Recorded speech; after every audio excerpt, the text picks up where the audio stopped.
Good morning, Morning. friends, neighbors, and concerned citizens. I'm pleased to see so many individuals here because that lets me know that you are serious about the serious issues that plague our community. I have become increasingly disheartened, discouraged, and yes, even angry as I have watched the increasing reports of violence in our neighborhood. Last year, we began our year with a 10-year high of homicides in at least a decade with over 80 homicides. This year, we are off to a fast start, and as the weather gets warmer, it is setting up to be a very bloody summer, already at 29 homicides so far. It continues to hit home for many of us because, like you, this is the neighborhood that I grew up in, that I still live in, that I want to raise my family in, and that I love. I've watched in horror over the last few days as District 1 in particular has been plagued with violent crimes and death. On Saturday, a young man was found shot at the intersection of 32nd Street. A non-fatal shooting occurred on Cecil Avenue on Monday. And on Tuesday, a young man who had come to our country to better his life was slaughtered as he slept in his bed. I grew up literally 4 blocks from here. My parents brought me home from the hospital to 43rd and Garland. My children played in the backyard and in the front yard, and I am completely fed up. I'm tired. I'm tired of turning on the news every single day and learning that another young man has lost his life in a senseless act of violence. And I want my streets and my memories back for myself, for my children, and for everybody in our community. To that end, I'm releasing a 5-point plan that will highlight specific things that we as a community can do to curb the violence. It will take all hands on deck. Nothing is overnight, nothing is quick, but if we can streamline our efforts, I think that it will help us all. Number 1, personal accountability. This is the biggest component of what we have to do as a community. It may sound harsh to tell a parent that you have to parent your children. However, what is even more difficult to watch and what is even more harsh is watching our young men and our young women lay in coffins day after day. The government cannot fix it for you. The police department cannot fix it for you. I'm speaking directly to every single parent out there that is in our community. And everybody can't say to us what we as our own people and our own community can say to us. You've got to parent your children.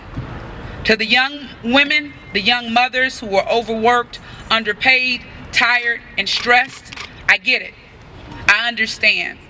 But you still have to be a mother. To the fathers out there who are not involved in your children's lives, you have to step up. The time is now. Do not let the streets show your children more love than you actually do. Check your children's backpacks. Know who their friends are. Ask questions. Know who they are with. Look at their phones. Delete applications on their iPads. Make them turn off the Xboxes and pick up a book. Don't get upset at teachers when they call you and tell you that your child has been disrespectful. Chastise that child immediately and shut them down. Don't let your children stay out all night long. There's a curfew here in Metro Louisville, but as a parent, you ought to have a curfew in your home as well. As parents, we must ensure the safety of our children by being vigilant about what they are doing and with whom. We understand that there are institutional barriers like poverty and racism that make it very difficult for many people.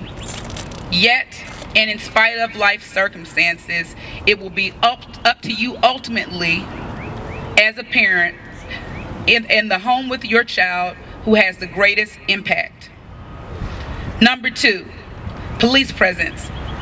We must increase police presence in and around areas like Cecil and Greenwood and throughout all areas that are affected heavily by crime.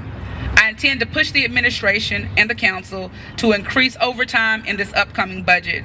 Individual council members can send money to their police divisions to pay for overtime. We need more bike patrol, more mounted patrol, officers on RVs, and beat officers.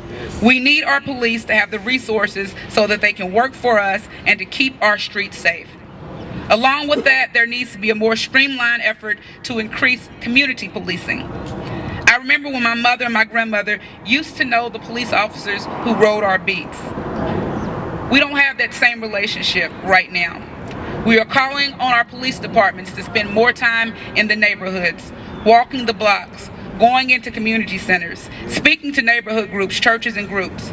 If the people do not trust you, they will not work with you. We've got to do more to build relationships between neighbors and law enforcement. Number 3, the stop snitching culture has got to end immediately. Yes. There is no honor in not speaking up. You must speak up and tell when crime occurs. We've got to change the culture in our community. There is honor in speaking up and speaking out. Staying silent hurts all of us and promotes the misconception that violence is just something that we have to live with in this community. It is not, and it must stop now. One way that we can stop the violence and protect yourself if you have concerns about retribution is by calling the Crime Stoppers program at 582-CLUE. This is a completely anonymous tip line. They take information from you over the phone through a secured system, send it to LMPD, and if the information leads to an arrest, you will get paid. It is scary, I understand. And if you don't live in the neighborhood next to certain people, perhaps we do not understand what it's like. People on the outside do not understand what it's like. However, we want to make it as easy for you to feel comfortable. One of the things that my office has already done from the very beginning of the time since we've been here is to send out these hotspot cards. We mail them out. You can mail them back anonymously to us without your name on them, and you can tell us specifically what's going on in the neighborhood, and my office forwards that over to LMPD. I'm pleased to have Mr. David Yates and Mr. Johnson, who is the president of the Crime Stoppers program, here with us, who will talk specifically about his program. Before we point the fingers at officers, we need to begin to hold ourselves accountable for the violence in our community. We've got to speak up.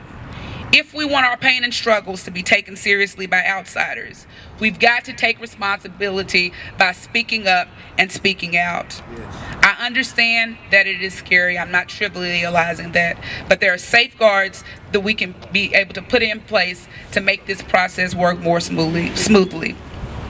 Number 4, resources for our community.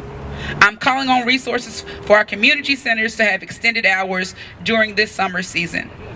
Almost a decade ago, our city employed the tactic of keeping community centers open for extended hours to almost 10 p.m. during the summer months. The time is now for us to do that again.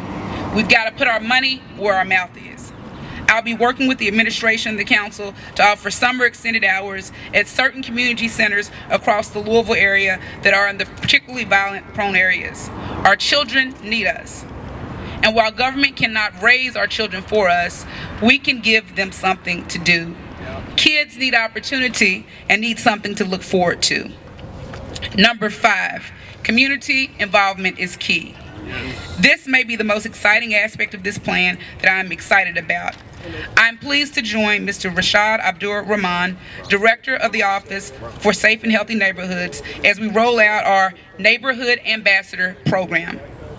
This program will be dedicated to improving the quality of life in our neighborhoods. We are seeking churches, neighbors, and volunteers in the areas that have suffered so many violent acts. These individuals will be trained in conflict resolution, will learn the specific hot spots in the particular neighborhoods, and will be deputized as ambassadors to promote peace on our streets. We need these ambassadors to walk the blocks, knock on doors, get to know the neighborhoods, neighbors, and find out exactly what is going on.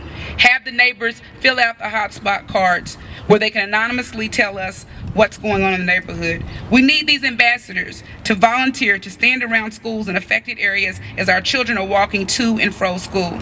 Children cannot learn if they are worried about acts of violence being perpetuated upon them as they're trying to get an education.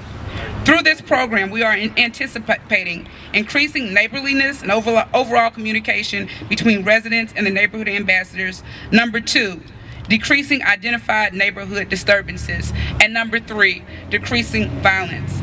Nobody will love your neighborhood exactly like you do. Nobody will be committed to ridding our streets of violence than a person who actually lives there. We are taking our streets back one block at a time. Many of you already have a particular interest in specific areas. We want to streamline our efforts so that we can all work together, because we cannot do it alone and it will not be overnight.